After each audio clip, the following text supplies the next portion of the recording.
Another beautiful day, another beautiful bike. Welcome along guys to this video, and today we're taking out this Ducati Multistrada V4s. Big shout out to riders for lending us their demo bike for today, but let's stop standing around, let's get on and ride it. As of today, the last Ducati video I dropped was the Multistrada V2s. So at the end of this video I will be comparing the V4s to the V2s and is it worth the extra money, because we are talking about 5, maybe 6 grand extra. But for now, let's start off this video by talking about the engine. This is Ducati's V4 Gran Turismo engine. It's got a 1158cc engine producing 170 brake horsepower and 123 newton meters of torque. The Multistrada is a mixture between a road touring sleigh machine and a bike that you could also then go and do some form of green laning and off-roading. Some people have said that the V4 and the V4s is not a off-road vehicle, and I'm not saying off-road, but you can get spoked wheels. It's got an enduro rider mode. You've definitely got that capability of doing some form of off-road green laning. But right now we are going to talk about its road capabilities. Handling, it flicks nicely from side to side. Weight transference is even. Handlebars, as you can tell, are really wide, which definitely helps for the flickability. So far I have this bike in touring mode and the fueling is spot on and off the throttle. There's no jerkiness, there's no jolting, it's just nice smooth throttle response. Let's see what it's like through the back roads.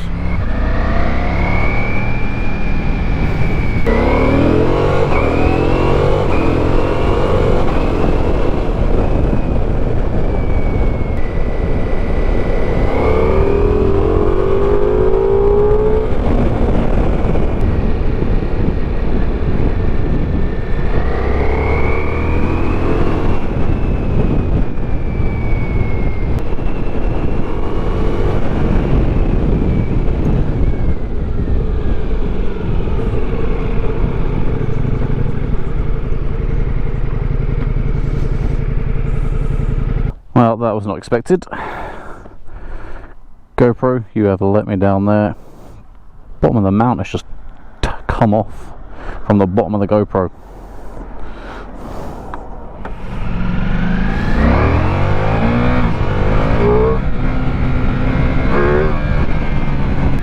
Moving on to Moving on to the electronic package in this bike. If you go onto the Ducati website, they've got probably, I think it's 9 different V4 Multistrada models. Some of the models are the V4, the V4s, the V4s Radar, the V4s Touring, V4 Rally, V4 Rally Adventure, V4 Rally Touring. So I'm only going to cover off this bike, which is the Ducati V4s Radar. A lot of the tech will be similar across the board, other than probably the radar is going to be the biggest tech piece missing. But don't quote me on that.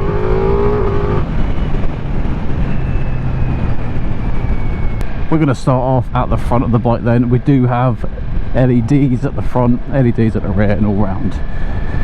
Daytime running lights, I think they look really nice, really sleek. This bike does come with a cornering ABS, which is important nowadays. It's a nice little added safety feature. Just one less potential way of you getting caught out when riding. Moving back then, we do have this large 6.5 inch TFT screen, and if you connect your phone and you go onto the Ducati Connect app, you can get full map navigation on here, which I think is perfect. It just means that you don't have to have your phone or anything else mounted on the front. You can just have it all on the TFT, less distractions. I'm not a fan of the turn-by-turn navigation, so I really like it when the bikes come with full map navigation. This model is going to come with 4 rider modes, and they are Sport, Touring, enduro and urban, and each one of those has their own kind of settings and parameters. But what you can do when you're stationary is you can go into each of them, and then you can also adjust the parameters to fine-tune each riding mode to your style. Some of the parameters that you can change within them is going to be wheelie control. There's different levels of wheelie control. You've got your traction control, you've got your electronic suspension in this model, so you can adjust the preload and everything else in between. So far I am really enjoying this electronic suspension. These back roads are bumpy and there's potholes everywhere and it's just soaking it all up, but because they are electronic, if I wasn't overly happy with the performance of them, I can just go in and also change the parameters, make it stiffer or softer.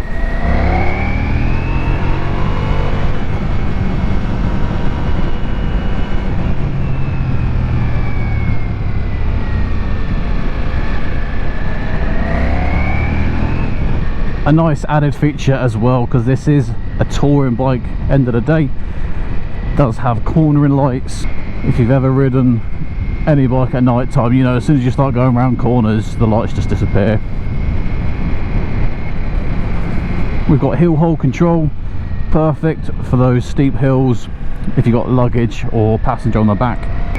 And we do have the Ducati brake light, which I believe that is in an emergency braking situation. It'll either pulse the rear brake or it'll put the hazards on until you've stopped doing your emergency brake. And lastly, just below the tank, there is in here a little cubby hole for your phone, and there is a USB socket, so you can put your phone away, put it on charge, connect it up, put your map on and just enjoy your journey.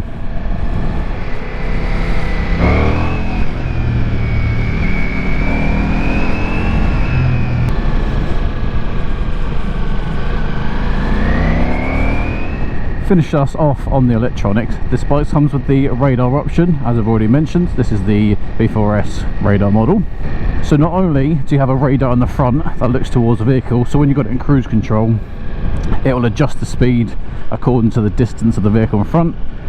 You can adjust the distance between the bike and the car, and not only that, it does have blind spot awareness as well. So just like in your car, on the mirrors on the corners either side, they will illuminate if there is a vehicle in the blind spot.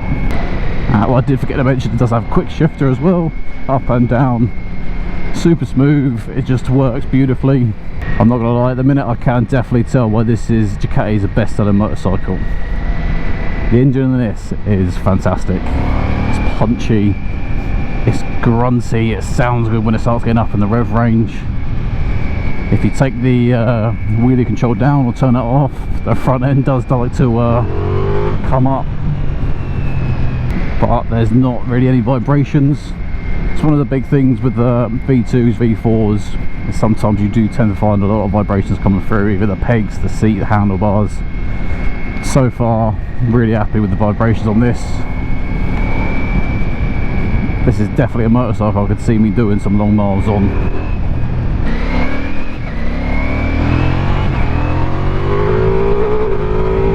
Listen to that.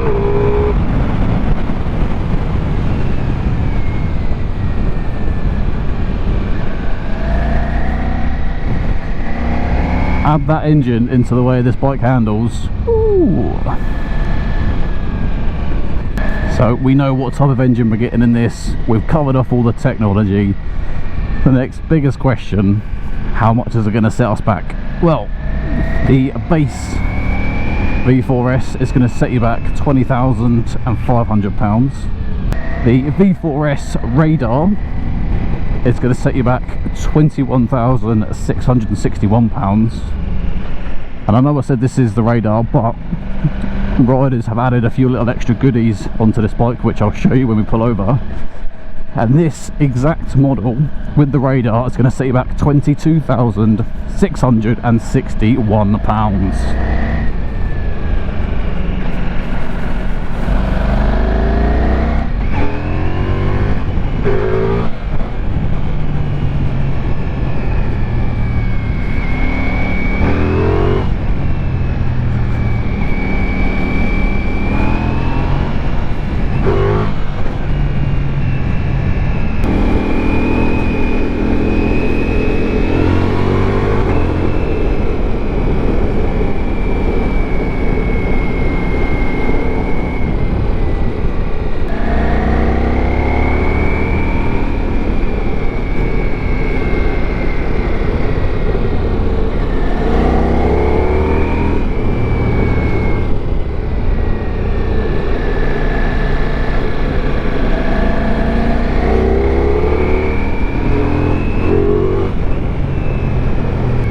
these type of back country roads where you've got wild horses cutting around, sometimes you are going to have to slam on the brakes.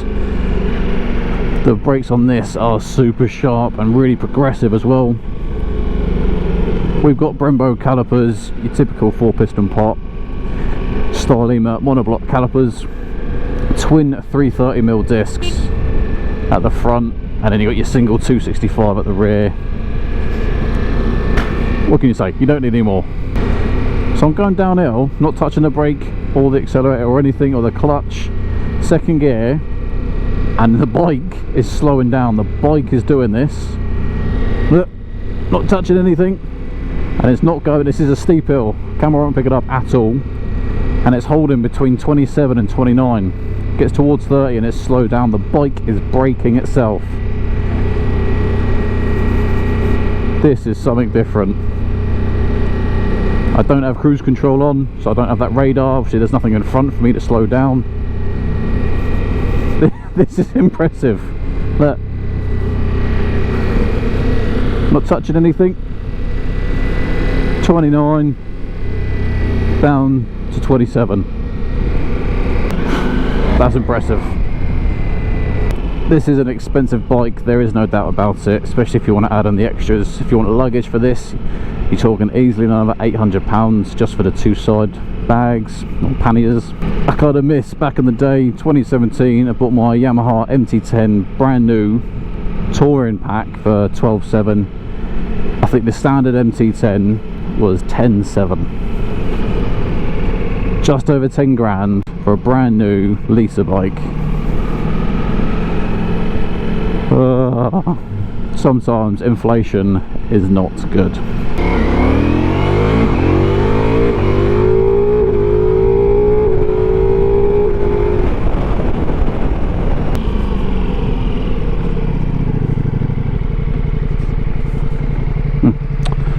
I don't think this is the road I wanted. Let's talk about ergonomics of this bike, how it feels to sit on it. Top half, I am quite upright, that's not a problem. I'm used to this kind of riding style now. Handlebars are really nice and wide, but they're a comfortable width from my from my chest. They're just a comfortable, natural position.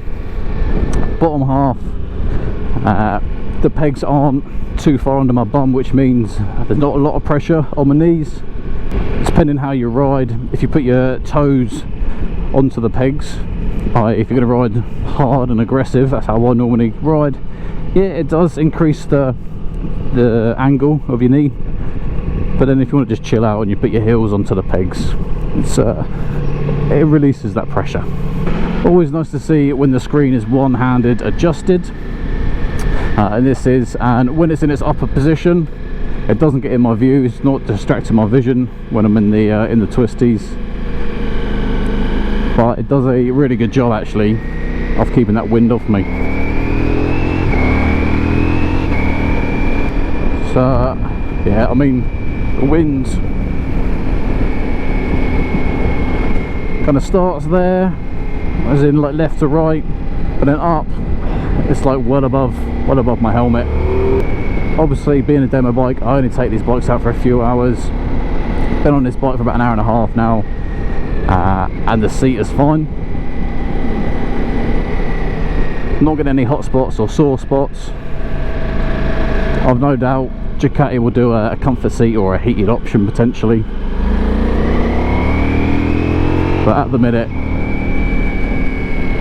with this stock seat, no dramas.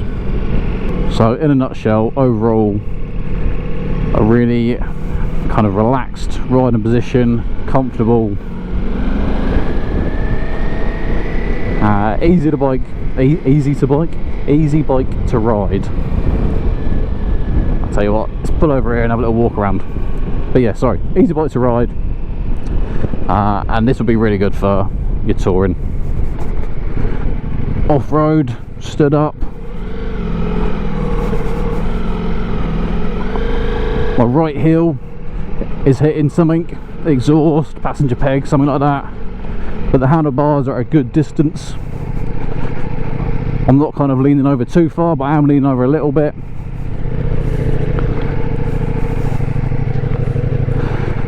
The frame of the engine is kind of hitting the inside of my calves.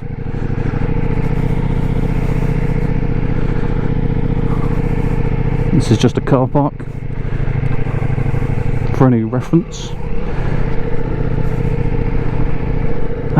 You know what, I think if I was going to do proper off-roading on this, I would get bar risers, bring it up a little bit. I am 6'1", so a little bit taller than the average guy or gal. But like I said, because of that throttle fueling, it's just spot on, easy to ride. Clutch is nice and light, so you can come on and off the clutch, just to help control the speed. Okay, let's have a little walk around. Had to change location because at the top of that hill was just way too windy, you couldn't hear me, so I've come down, pulled over, and let's just look at this thing. There's no way you can say that Ducati haven't made a beautiful looking machine, because they have, don't care what you say. This bike, as I mentioned, does have a few extras from riders, so I'll point them out as we're going around. But starting at the front, this one does have the radar, and the radar sits just in here. If you get one is the non-radar model, then the peak actually comes down a little bit further. These are the cornering lights I was on about, and just below them, optional extra, is the auxiliary lights. Any more light on the road and light on the bike so other vehicles can see us is always a plus in my eyes. We've got these crash protection either side, definitely needed if you are going to be doing any off-road, because I don't know about you guys, but I drop my bikes a lot. With the fairing on this bike, the winglets that you can see here are designed to suck in the air at the front, pass through the radiators, and then kind of be pushed out away from the rider, just to minimise the amount of hot air that the rider's getting on his legs. Also though, it's just a really good wind protection from the front, especially when you're doing like long distance miles, like chomping down the miles on a motorway. This was the area I was hitting with my heel when I stood up. You could take this piece of plastic off, but you're still going to hit your heel on the exhaust guard there. So it's just something to be mindful of when you are riding. Integrated luggage mounts on the bike from the start, which I really like, so there's no extra mounting or framework needed. Not actually seen this before, but this is the number plate light off to the side. This here was the phone cubby hole I was on about. Push on the right hand side, USB up in that corner there. And it looks plenty big enough for most modern phones. Keyless entry, but not keyless fuel cap, something to note. And then we do have a DIN charger at the front here if you do want to have your phone or sat nav, anything else mounted. I'm not going to do a sound test like I would normally, because where I am now is there's actually a lot of horses in and around this area, so I don't need to disturb her any more than what I already am. No more talking, let's get back on the road, finish off with a few specs, and then we'll do my final thoughts and opinions. Thinking about how this bike handles then, let's talk about the weight. 242 kilos. Now it's not a light bike, but you can't feel the weight. Like I said, it handles really nicely and it flicks from side to side. You're not fighting that weight to get it over. But helping this bike have such a high weight, 242, we have got this 22 litre fuel tank. I'd say gonna get you over 200 miles to a tank, which is absolutely perfect for touring. Who really wants to be doing 200 miles before pulling over and resting their derriere? Not me. It is on the taller side for the seat height, so I'm 6'1", and this seat height is adjustable, but it starts off at 840mm, but can be adjusted up to 860mm. 860, it is starting to get tall, but I like it that it's adjustable from stock. You don't need to get like a lowered seat option just to be able to enjoy this bike if you are on the shorter side. Right, that's where those brakes come in handy. Let's go over my final thoughts and impressions then for this bike. Yes, it is expensive. This specific one, like I said, extras, radar, 22,500. Let's ignore the radar and let's ignore the extras. Radar is a lovely thing to have, it's a nice to have. Do we need it to properly enjoy this bike? No. So let's go back to the £20,500 base model, the V4s, pushing around 5 grand more than the V2. But before we talk about the V2 V4s saga, my personal opinion for this V4, I'm gonna say it now, so far this is probably one of the best motorcycles I've ridden of 2023, and I've ridden a lot so far. Some weeks I can do 6 to 8 bikes. For me, I love an engine that's got character. Inline 4 is fantastic if you want that smooth, easy to ride bike. Me, I like something with character. You're talking your V2s, your V4s, and this V4 has definitely got it. The engine is strong, it's powerful, it sounds great when you start getting it above the kind of 5,000 RPM mark. Down below that, stock exhaust is very quiet. Ducati do an aftermarket exhaust, but that's something like 2.5 grand for their main boy. I love a big screen, I love the full map integration. Handlebars, I like nice wide handlebars. I like to be able to throw the bike around. It's comfortable to ride. It's just ticking all the boxes for me. So right now, I'm going to say it, best bike of 2023 so far. After riding the V2, I thought, still like this, the brakes and suspension, electronic suspension as well, worked really well. There's nothing more that I wanted from either of those components. A lot of you are going to go, oh, well, the price difference. Yeah, there is a price difference, but you know what, for me the 5 grand is worth it. The V2 was very vibey, very vibey through the bum, to the point where I wouldn't want to ride that long distance. This V4 Gran Turismo engine, I'm getting next to no vibes. Like, that alone is probably the best part for me. It's comfortable, it handles nicely. Like, that V2 engine, still a great engine, apart from when you start getting into the higher rev range and the vibes start coming through. So for me personally, yes, the extra money is worth it to go from the V2 to the V4. I mean, don't forget, this is the S, so you could always go to the V4 without paying the extra cash dollar. And if you want something that is more off-road orientated, luckily for you, riders have got the V4 Rally, so I'll be taking that out soon. I'll be able to compare that to this. Guys, thank you very much for watching my first riding review of the Ducati Multistrada V4s Radar Edition. If you like this video, make sure you hit that like button, but more importantly, subscribe to the channel because we've got loads more bikes coming weekly.